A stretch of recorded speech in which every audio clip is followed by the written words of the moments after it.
Okie dokie. Good afternoon on this rainy Saturday evening.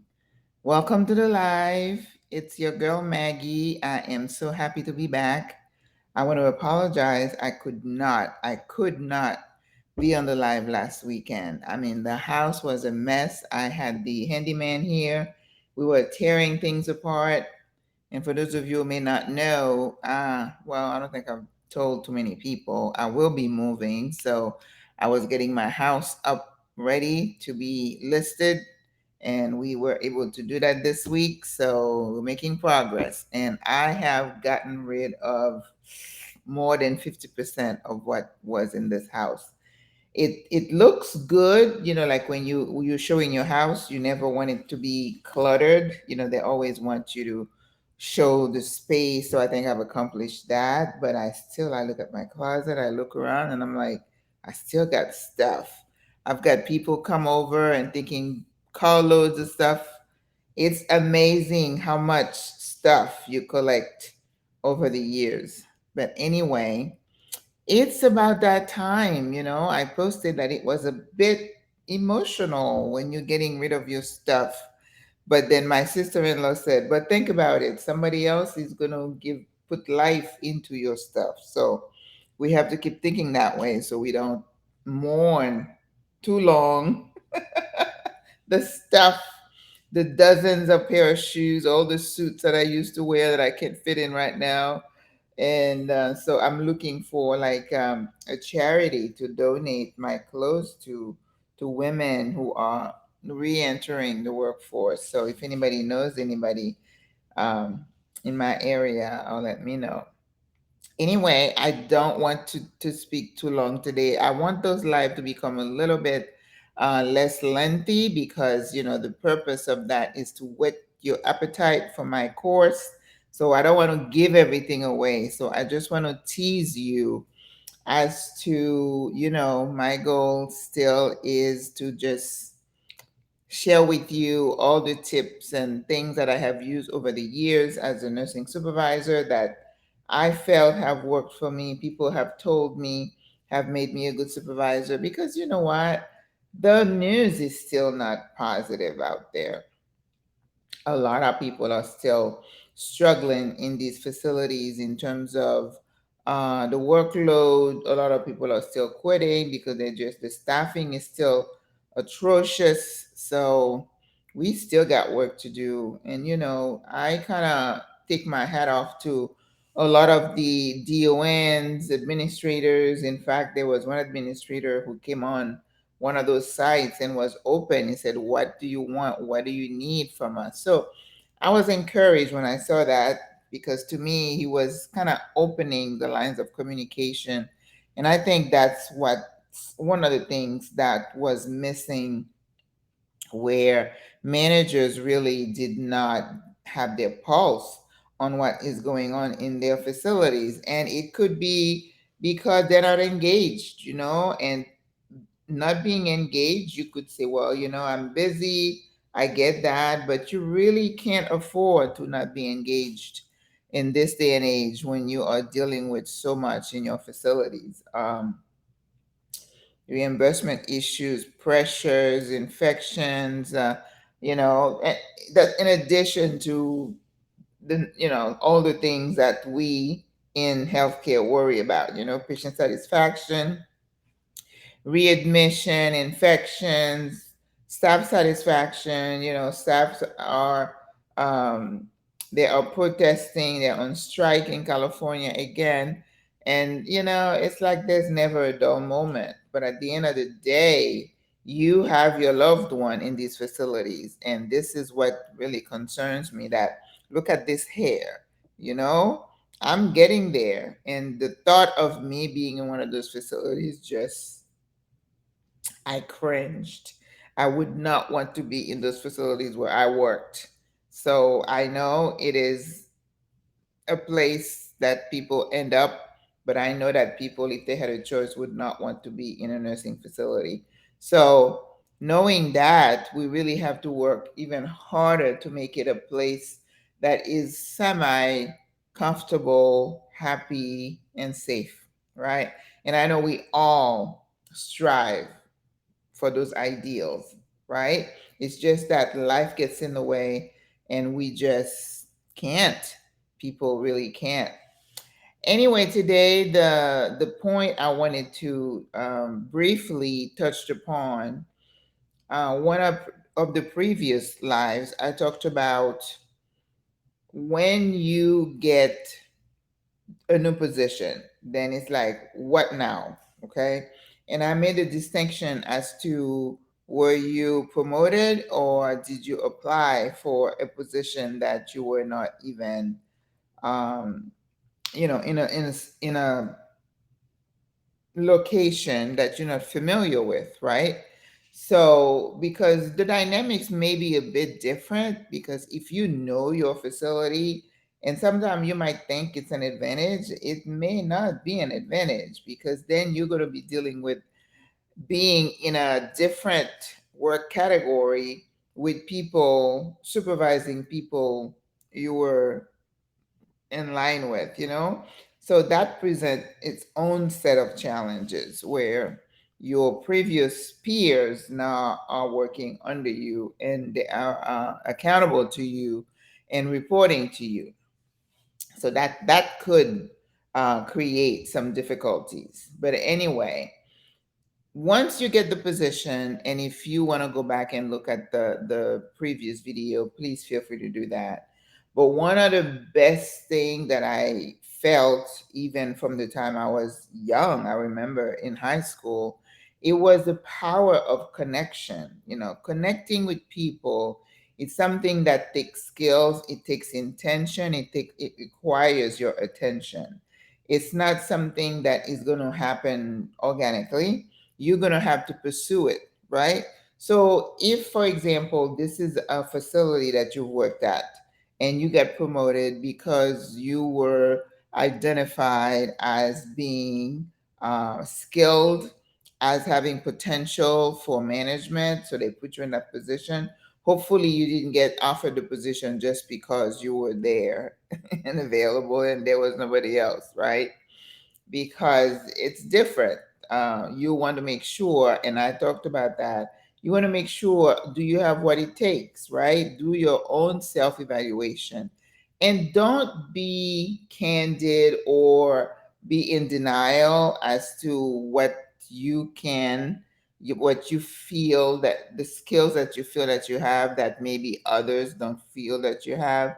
And sometimes it's good to get feedback from people. That's why I feel like I was doing a decent job, because people had told me that it's a reflection. They will tell you. But if they tell you you're not so good, don't take it as an insult. It's probably an opportunity for you to get more training, depending on how much you want this job, how much you desire to get better at it. And that's why you would be sitting here listening to me and watching this video, right? So if you were promoted, then you have this group of people who were your peer, those nurses and CNAs you used to work with, in a different category, it's a different situation, right? So now you're the supervisor, you're the one in charge, management is gone, for example, and you working night shift or you working 3 to 11. So now you're going to have to make them toe the line, and you may encounter some resistance. And I talked about that in the other video. But what you need to do, as I said, you need to expect that you're going to have those challenges, that they're going to be resentful. Not all of them. Some of them might be resentful. Some would be clapping, oh, we're so glad you got this job because we work well with you. That's great. But you want to understand that now your focus is not going to be just on the team, on this hall. It's the whole building, right? Therefore, you have to learn how to manage your energy and where to put your focus on, right? And you find your priorities, not just the patients. Right now, we're not talking about residents, safety, and all that, and family members. That's another video, right? This one is about your team. And who is your team? Those are the people who you're going to supervise, your nurses, your CNAs. And even though, as I said, your facility may not have hired your therapy group. They're still working kind of sort of under you, because however they treat your patients, they provide the treatment, that's going to affect your patient. Another group of people you want to really pay attention to is your kitchen staff, right? Because that's going to make your life easier. If you were not in a good relationship, maybe you used to go over there and fuss at them, but now you're in a different role. You're going to have to find a way to break that ice and just say, hey, listen, now that I have this position, how can we work together? What stresses you? What do you feel we need to do better? That's how you open that line of conversation, right? Not just the kitchen manager, but whoever's working your shift, the people who deliver the food, the people who prepare your trays. You want to go in there. Like when you do your little potlucks, make sure you invite them. And if they can't come, make sure you take some food to them. Food is a great equalizer. Food breaks the ice. Everybody loves different food than what they're cooking. They're not probably gonna eat those. That food, just like your staff is not gonna eat that food, right? So invite them, open the communication, ask them for feedback, let them know that you are really serious to be able to work well with them. The other group you want to pay attention to is your environmental services staff, right?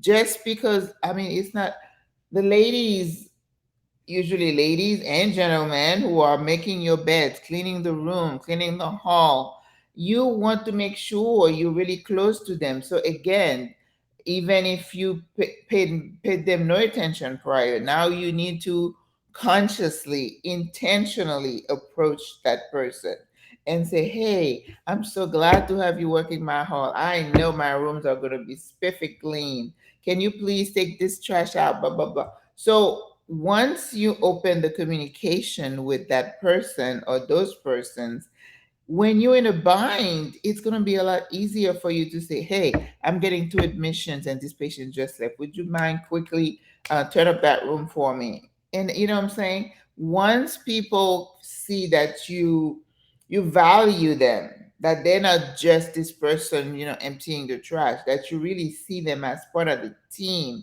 and you talk to them in a way that makes them feel valued, it's going to make your life easier, right? So your receptionist, you're gonna pay attention to that person. Your education person is gonna be a great resource for you when she's trying to get your staff to be better educated, and she's gonna come to you a lot and ask you to do some in services. So you not want to make sure you really have a good rapport.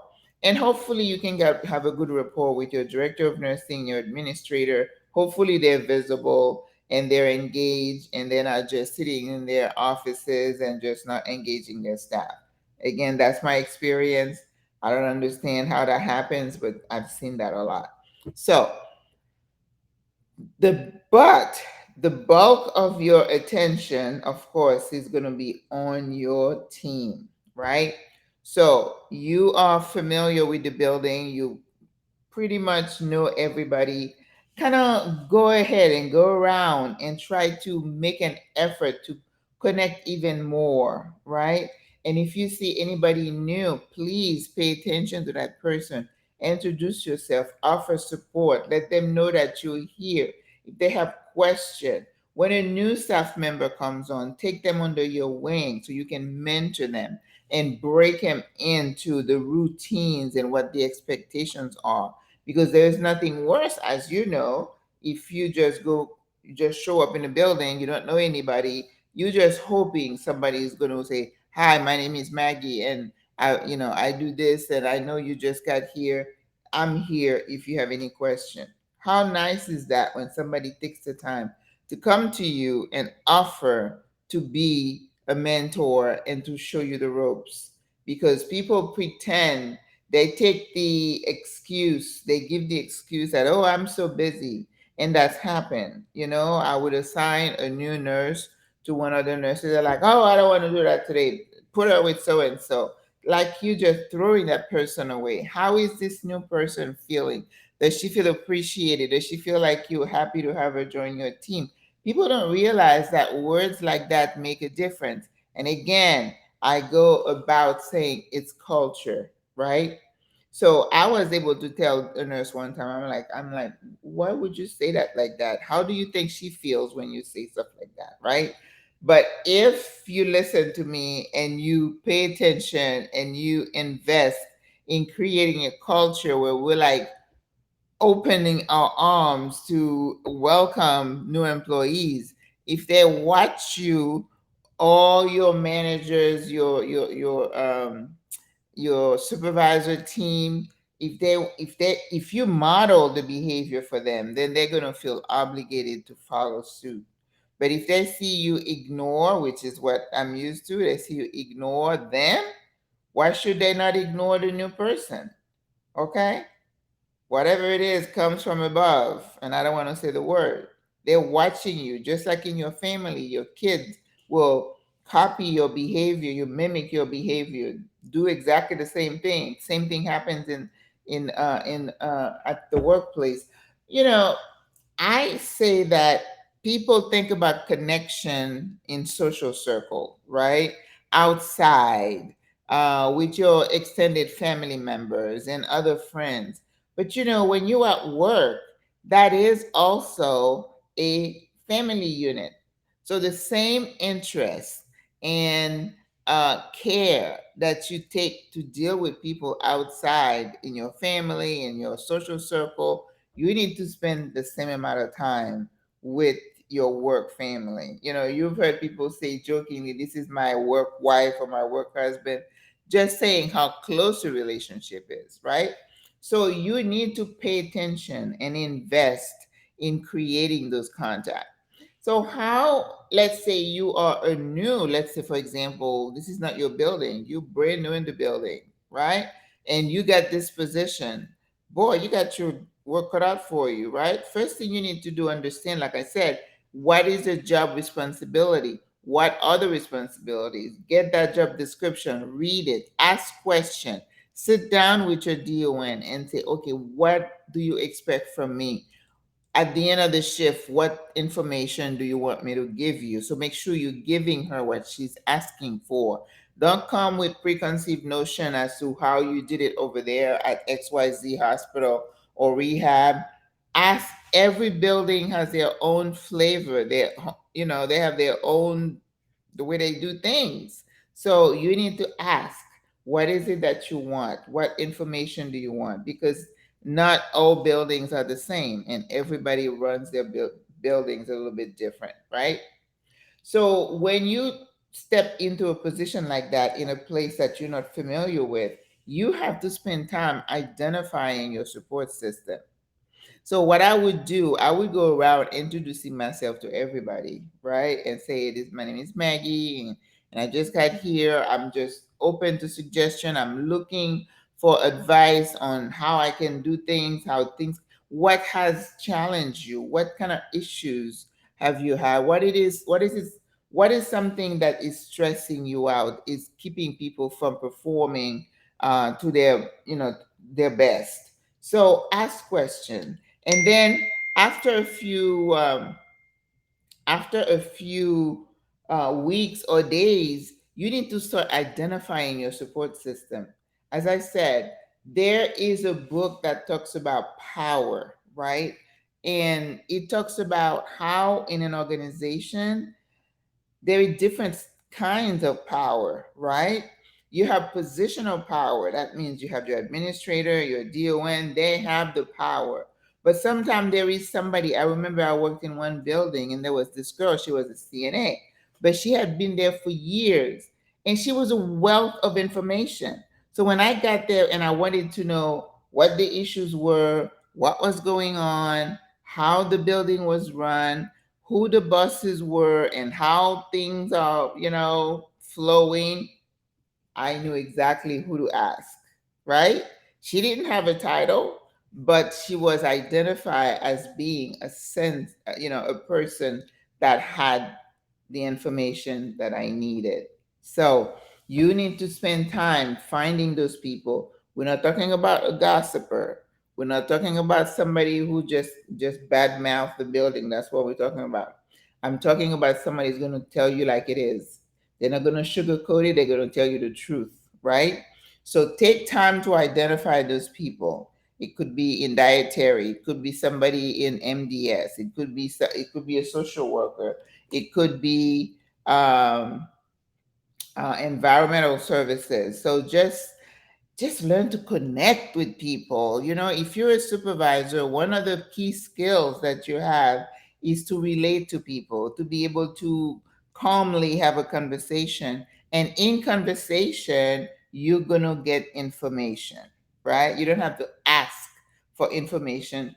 If people feel at ease with you, they're going to tell you things, right? And then you listening. You don't need to say anything at this point because you don't know a whole lot.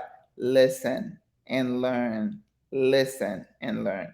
So, with your staff members, for example, I would go to them and I would introduce myself. If I see some, now, if I'm new to a building, I'm going to do it to everybody. So, I would make sure I get a list of the employees, especially employees for my shift, their title. So, I would seek him out. I would say, "Hi, my name is Maggie. I'm the new supervisor. I look forward to working with you. If you have any question, please don't hesitate. My door is always open. You can always find me. And here is my cell number. Make sure you reach out if you have a problem or a concern, right? So I would go to every single one on the list and make sure I don't leave anybody out. And then once you start getting in the groove, in the routine, you are watching your patients, you're supporting your team, you helping with the admissions, you're dealing with the family issues, and of course you want to be a model for them, because then now you're like on display. They're going to kind of watch to see, even though they may not look like they're watching, they're listening to see how you're dealing with this difficult family member, how you talk to the environmental service person. If they're having an issue in the kitchen, how you help and handle it for them. If they have an emergency, how do you conduct yourself? Or do you get frazzled and you're just losing it and everybody is anxious because they're looking at you and you're just like, yeah, you don't know what to do. Well, let me call my DON for every little thing, right?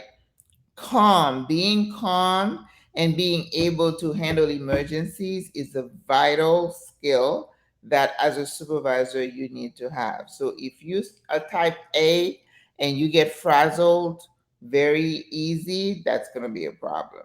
Okay? So try to connect with your team. The other thing you need to do is to spend time talking to them. And of course, they're working. I used to, as I say, every single shift, you try to get there early. You just make rounds, right? Observe what's going on. Go into the patient's room. See how they're looking. See the state of the trash and if they're clean. I would go around and when they're giving report, I would stop and say, "Hey, how was your shift?" To the previous shift, and to the next one, "Hey, nice to see you today. We're gonna have a good one." Just put a positive spin on it. So being present, being visible is so important as a connection skill, right? So now you make rounds at the beginning of the shift. Does that mean you don't make rounds again? No. Because that's how you're going to catch those care issues.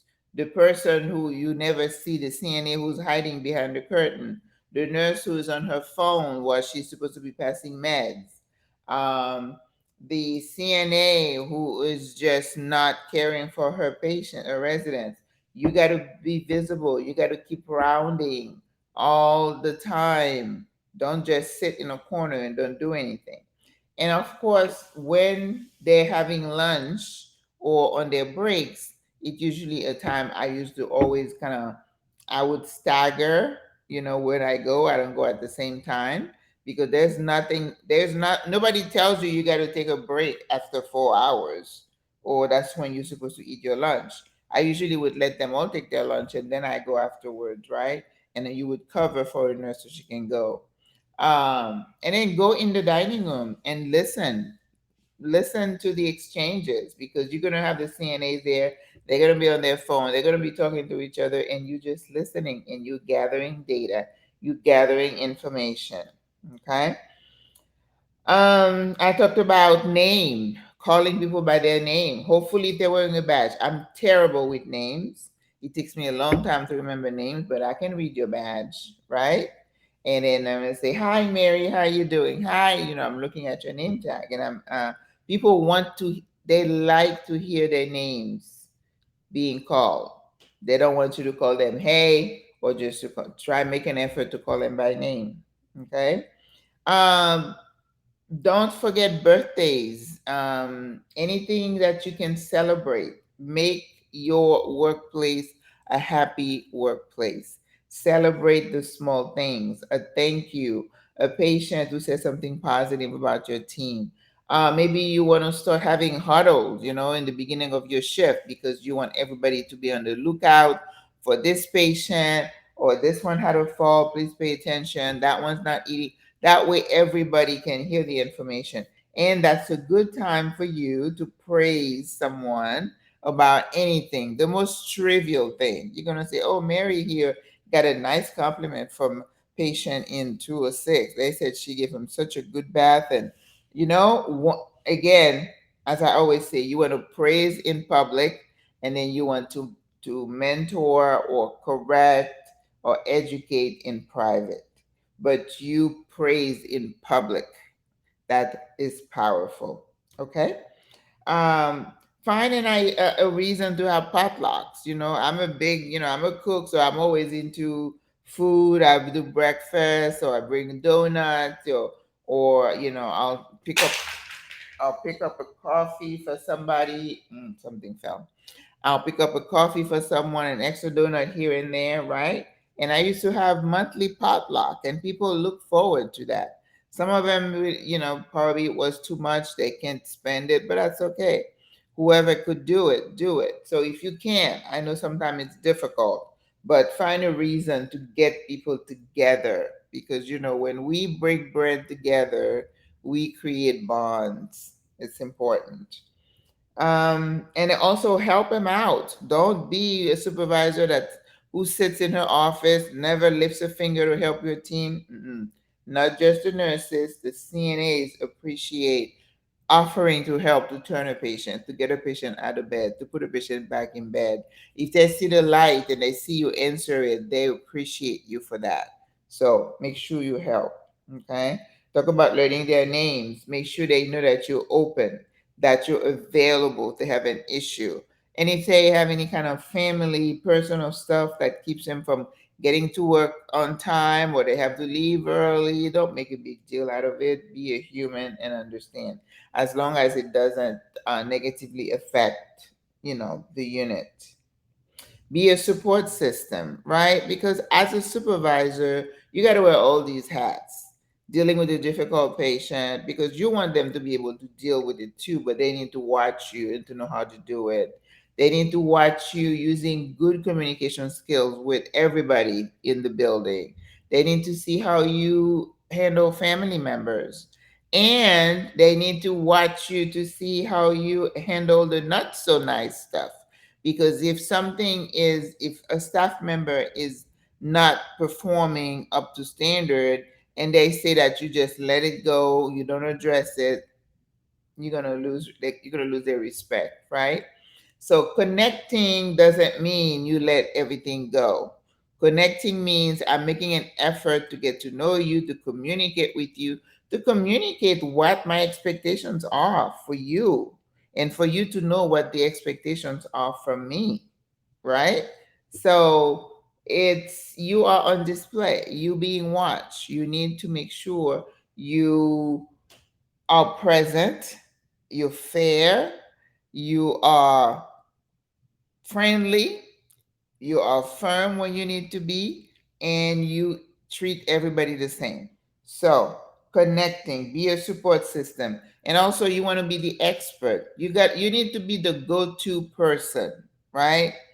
Not that some not I'm not saying that somebody else in the building doesn't have certain set of skills. Sometimes you're not good at IVs, or you may not know this reg, or you may not know this particular policy, It's okay to go to somebody who's been there for 10, 15 years and say, can you tell me how to handle this? Make sure also, I forgot the maintenance person. You want to make sure you befriend that person, because when you have like something not working, a toilet is stuck or whatever, you need to know who to call. Okay. Connection, investing in those activities is going to make your life a lot easier. So I'm going to stop here. It's 30 minutes, and it's exactly how long I wanted to speak. I want to thank you. I didn't see anybody on the call today, and I did not send a reminder, so maybe people will see it later on. Um, I'm so happy I was able to be on today. I just finished cooking a little bit, and so I'm going to continue. I still have a lot to do.